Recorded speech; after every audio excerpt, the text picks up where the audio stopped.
Oh, Canada. Yeah, we had this Canadian story. Oh, here it is. Canada. Yeah, so this is funny. Canada. Canada's dictator has a replacement who's been selected by President Trump. He named him on True Social, said, I just left Wayne Gretzky, the great one, as he is known in ice hockey circles. I said, Wayne, why don't you run for Prime Minister of Canada to replace that dictator Trudeau? It's also soon to be known as the Governor of Canada, Wayne. You would win easily. You wouldn't even have to campaign. Now, Wayne Gretzky says he had no interest, but I think the people of Canada should start a draft Wayne Gretzky movement. It would be so much fun to watch, says Trump. Now, that would be fun to watch. And dictator Trudeau has been having a hard time up there. There's more on this from the Daily Mail. You can see they did sit down together at Mar-a-Lago some time ago, but it was Trudeau who he was talking about. There's Trump in Wayne Gretzky talking about this. Gretzky is the greatest ice hockey player of all time, joined many others in backing Trump, Nick Bosa, Brett Favre, Harrison Butker, Danica Patrick. Gretzky played all over the place, and it was a fun little dig at Justin Trudeau. Now, I don't know how this whole conversation is being received by our Canadian friends. Do they like being talked about like our 51st state? Or they're so polite, are they going to get mad about anything? And if they don't really have any guns up there or anything, and their government is just filled with dictators, so dictatorship. So I don't know. They might actually be in favor of it. I'm not real sure. He is still the leading goal scorer. And when Trump made the same comment, there were howls of laughter about Canada becoming the 51st state. So it is causing a ruckus up there, and not just up there, also around the world. This was an interesting clip. So watch. This is a group of EU leaders who all are suddenly changing their tune. Last time Trump was in power, a lot of these people were digging their heels in. Trump's not going to tell us what to do. We're not paying any more money into NATO. He's just a buffoon. He's a clown, all the things. Now, after Trump was proven right, Trump said, you guys got to spend more money on your own defense because bad things can happen. They said, shut up.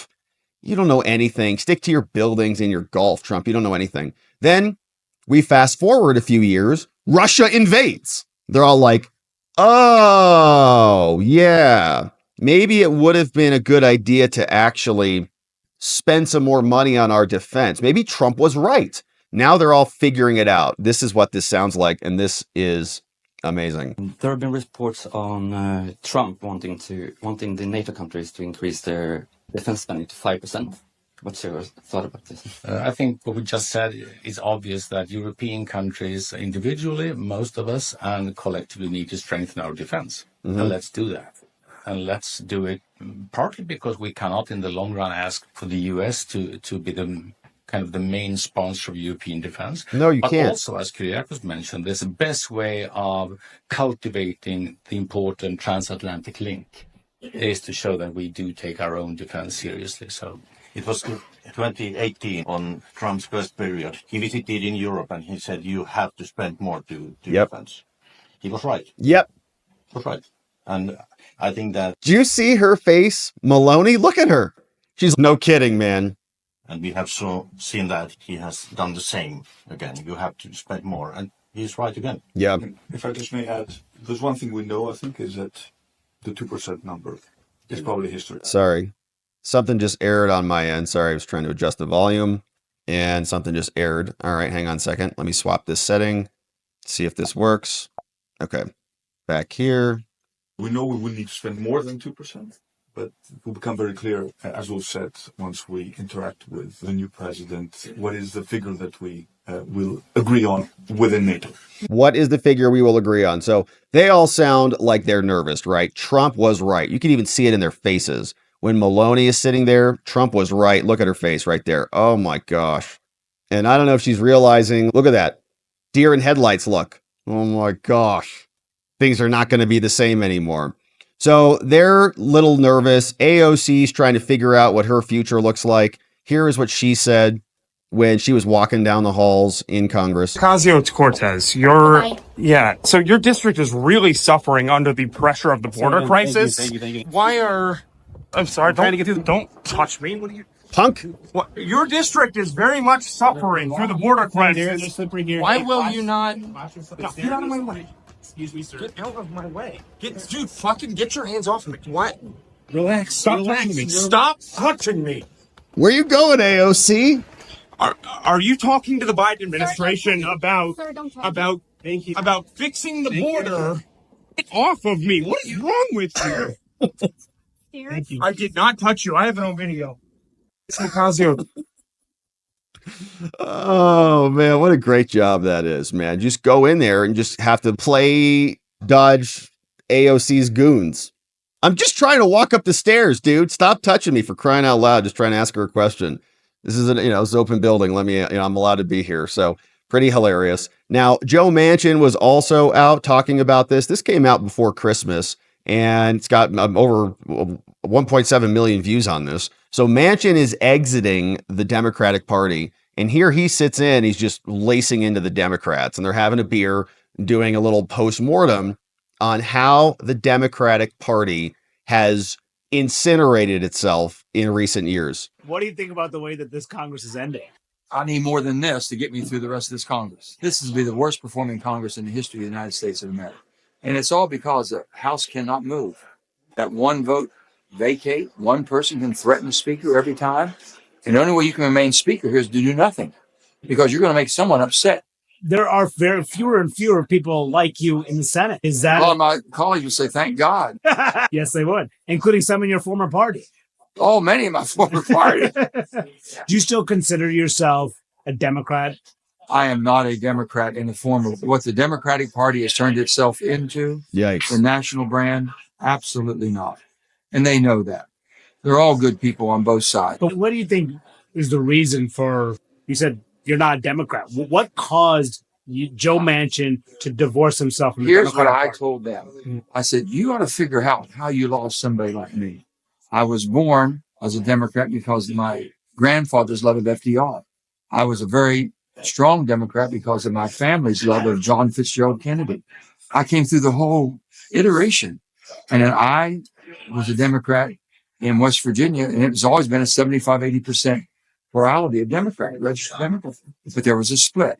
I was never in the liberal side of it. I was never in the establishment side. So I always had to fight my way through. But what is it a shift on social issues? Yeah. The brand got so bad. Mm-hmm. The D brand has been so maligned from the standpoint of it's toxic. And the D brand is basically this. I've told him, I said, first of all, as an American and as someone in Senate, and I'm going to take the Constitution, oath of the Constitution that I take very seriously. I'm going to help every human being pursue the happiness in their life, pursuit of happiness. I don't care who they are. I don't care what color. I don't care any of the things, who they love and live. Do it, and that's you. I'm going to make sure you have the opportunity and right to live your life. Just don't make your life, if it might be on the extremes or in the minority, a few, make me believe that's the norm, or make me and my family believe, or my children believe, or this or that. No, I will protect you. Just don't try to mainstream it. And the Democratic Party, the Washington Democrats, have tried to mainstream the extreme. How would you describe what the Democratic brand is right now? In a couple of words. Open borders, big spending, intertwined with business, fascism. It's basically infringement on me making decisions. And let me tell you why. The Democrat I grew up being, they wanted to make sure that people had an opportunity for a good job, a good pay. They would make sure you got a decent pay where you have some benefits and you can enjoy your family, and make sure you had a safe working condition. They always wanted those things. Okay. That's all. They never infringed over and, you can't live your life that way, or you can't say this, you can't do this.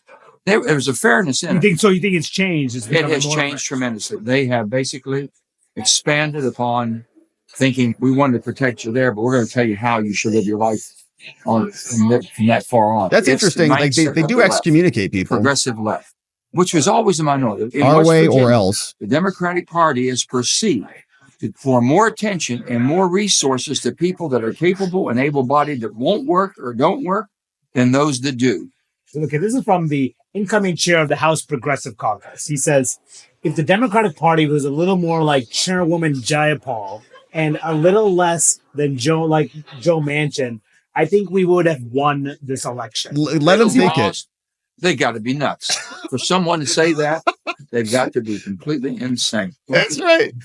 They went The people in America voted. They had the gotta be opportunity nuts. to vote with Kamala Harris and with Oh, Donald that's Trump. great. Donald Trump, there's not much hasn't been said. You know exactly what you're getting. He hasn't made any bones about it. As you might say, that's too far. Okay.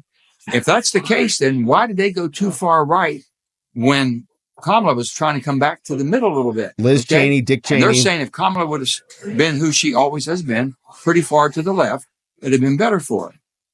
That's crazy. It's crazy. So why do you think that Harris lost? First of all, Radical Kamala leftist. had a hard time just getting any type of support or favorability when she was 4 years as a vice president. I think her numbers were always low for whatever Right. reason. She's incompetent. So it wasn't connecting there. Now all of a sudden they said, and I heard this too, she only had 100 days. I think that was to her benefit because Definitely. basically she was having a hard time trying to come back to the middle and then speak about it with any conviction. And she had 4 years, So you think by the that way. she was too far left and she tried to shift to the middle and people didn't believe If it? you try to be somebody you're not, it's hard. Yeah. You had considered running for president. You had waited. Take us through your mindset. You were thinking about running first in the Democratic primary, and then you were thinking about potentially running after Biden dropped out. Why didn't you pull the trigger? Here, first of all, I saw every cross section that you could see of any polls. They would have And it massacred was very him. clear that the people of America did not want a repeat of Joe Biden and Donald Trump. They didn't want that. And there was an avenue, there was a middle road to be had. They would want someone in the centrist, whether it be a former Democrat who's in the center, former Republican in the center, put a team together. Show them how to reunite America. Show them how to make it work, how we could work together and put our country before our party or our own thoughts and own self-service. We saw that very clearly. But you had to be on 50 ballots. You were having a hard time getting on all 50 ballots. Is that what- My friends in the Lakers were having a hard time. That was very And look what they did to Kennedy. With all due respect, I'm not going to be a spoiler. I have no chance of winning if I can't participate in all 50 states. So why would I put myself through that or anyone else and go down in history books as a spoiler? And have them You destroy told me that you were not going to vote for Kamala Harris. So who'd you vote for? That's mine. That's mine. But you didn't vote for Trump either. That's fair to say. I participate in the process. There's many ways to participate. He I've voted never for asked Trump. people who they voted for because I could care less. I've never asked people who they vote for. I never said who I ever voted Although I for. remember you wouldn't say if you voted for Obama the second time either. So, I participated. but you did vote for Biden, and you did vote for Obama the first time. Correct. First times. Yes, but the second time you won't say. First times you're correct. Okay, so you diagnosed what's wrong with the Democratic Wow. Party. So That's what's just- wrong? What's wrong with the Republican Party? Oh my. Welcome From on the standpoint, train, Just Joe. common sense.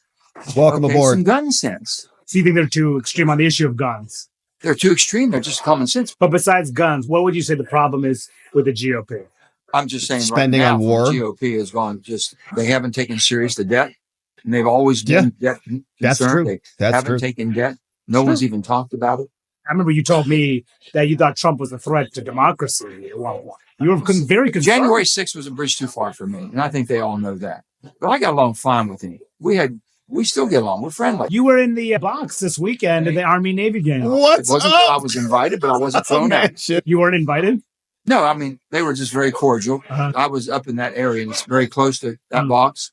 And then if you just walked in, they were very accommodating. The president was very nice to You me. talked to him? Yeah. What talked about? No, we just talked about, I want to help any way I can. I want you to succeed, which I've He's said on to every Team MAGA Republican now, American. baby. You can You see want it. your president to succeed, whether you vote for him or not, whether the same party or not, whether you like him or not. I like Donald Trump. I can work with him. I can You talk like with Donald him. Trump? I get along You fine. voted to convict him twice They should have never had those. Impeachment should have never been. Censorship should have been done. on both times. Yeah, the second one's a hard one. That's a hard one. Yeah, The first one should have been first one censored. should have been censorship Censored. for sure. But you But even the though you bottom voted to convict him, you Got told him that. that you like him, and you. I still get along. We get along fine. We no problem there. It's just now that politics. you're leaving. You're a dying breed. Let's be honest. It's You're gone. Yeah. Democratic Party species threw him is out. growing extinct. Gone. A moderate in Congress is becoming extinct. Would you agree with that? A moderate Republican and a moderate Democrat. The centrist part of both parties. That's why I think we're about really ready for a third party. They called the American Party to bring it all together. That's fine. Or just two So different centrist parties. moderate vote Yeah, or decides two who's gonna different be the parties. president We of the just like United some States. differences between And the two. when they get here, they don't govern that way. Yeah. Neither side does. Yeah. They go to respective corners. So if the center had a voice and had a party that could make both of these, the Democrat and Republican Party, come back, okay, that would be something. So you think it's time for a third party? I think it is. What's it going to be called? American Party. Are you going to be the leader of the American Well, Party? I'll be out there rooting. I'll be the best cheerleader they've ever had. You said the Senate sucks. Famous. Still does. Still sucks. Well, the House sucks worse than the Senate. Those poor guys, I feel so sorry for them over there. They can't move. Are you going to miss it? I don't think so. I really, not truly. No, Next time we should do this on the boat. no, I'm not going to miss it. January This place 3rd, sucks. We'll do it there. Okay. After January 3rd. All right, man. At least Manchin's being honest there. No, this place sucks. I'm not going to miss it. Liberals are idiots. Republicans are idiots. Nothing can get done. Nobody's even talking about the debt. Just a good interview from Manchin. He's now on the Trump train too. And I understand the frustration with the two parties. Totally. Republicans for the last 4 years have been like Democrats light. There's been really not much difference between them. They vote for all the wars, for all funding, right? Mike Johnson came out, one of the first thing he said, Ukraine and Israel. Then he talked about the border and all the other things. Those two things were first, the same position that the Democrats have. So it's not any different. And we get tired of it. Now the Republican Party plays like they're an oppositional party. They whine and moan and complain constantly, and they send 1 million letters to everybody. But the border is largely open. The FBI can still run roughshod over them. They have the power of the purse. They can defund the intelligence agencies immediately. They can defund Joe Biden's programs, but they don't act like an opposition party at all. They just sit there and let the Democrats run over them. So we're not for that. We don't need a third party to get run over.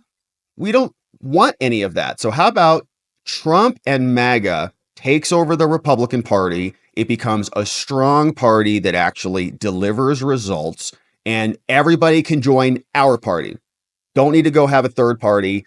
Manchin wants to join the MAGA party. He's going to the football games too. So enough with the third party stuff. We're taking over the Republican Party. That's the end of the story.